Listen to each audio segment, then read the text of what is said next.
Hey everybody, just wanted to make a quick video, an update to our previous Queen by Midnight video and let you know that there is a new rulebook available for Queen by Midnight. Now, if you watched that video, you know that the rulebook that came in the game with the box for Queen by Midnight was problematic. It was just missing a bunch of stuff. It was not a well-written and detailed enough rulebook, and it left a lot of gaps that players were required to kind of make assumptions in order to play the game. Now, they did release an FAQ sheet on the website the day that the game was released that answered some of those questions, but there were still a lot of things missing. So now there is a new, fully redone rulebook.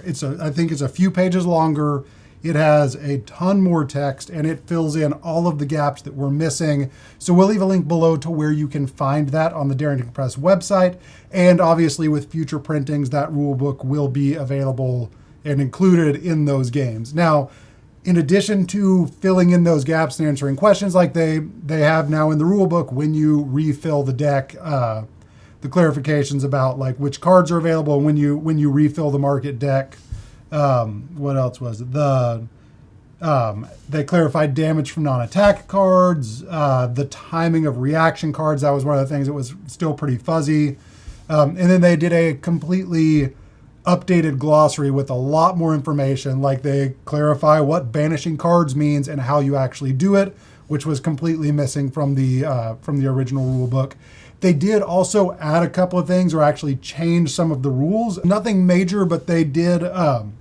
They added the ability explicitly in the rules to, if you want to archive your hand at the end of your turn. So if you're left with cards that you don't want to play, you can discard those now, where in the previous original rule book, you just held those cards until your next turn, and the only way to get those cards out of your hand in the discard pile was to actually play them for their action. And sometimes you didn't necessarily want to use that action on your turn, and that slowed down your ability to cull or to churn through your deck and get to the new cards that you've purchased. So they did add that new, the ability to archive your hand at the end of your turn, which is just to discard your hand, which actually plays more like a traditional deck builder. Now, you do still have the option to keep those cards in your hand, which still does break with tradition a little bit, but with the way the game plays, it works both ways. So they've added that ability to archive your hand, and they changed the Guardian keyword. There were a few cards that had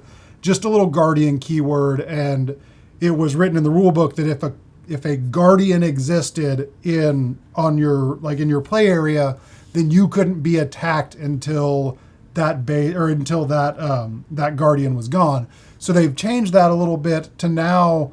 I think they're going to be completely removing the Guardian keyword because it wasn't in the game enough, they said, to justify the overhead of having to understand what that term meant.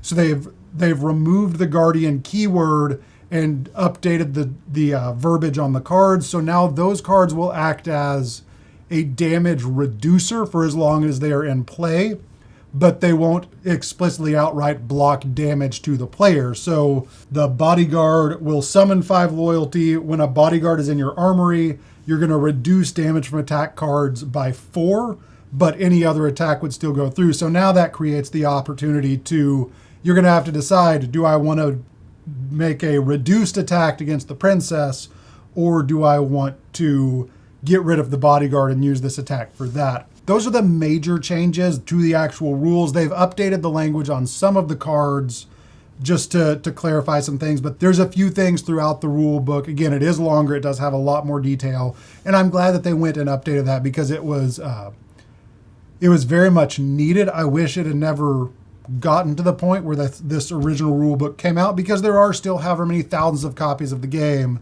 that have this original rule book, and not everyone who bought this game is going to think to go online and search and see if there's a second edition of the rule book 2 weeks after the game was released. So if you are publishing a game, take this as a cautionary tale. It is definitely something you need to keep in mind. Send your game out for blind play testing. Don't teach everyone the game before the game comes out. Give it the opportunity to be out in the world like it's going to be after it's published. Allow people to learn your game just from the rule book and take their feedback seriously. I know that that Darrington Press was quick to react to this, which is great. But it also felt a little bit, watching the process play out, has felt a little bit like your kind of modern video game releases, where there's just patch after patch after patch. You release an incomplete game and then you patch it, which isn't a great practice for video games, but it works because you can force a patch through.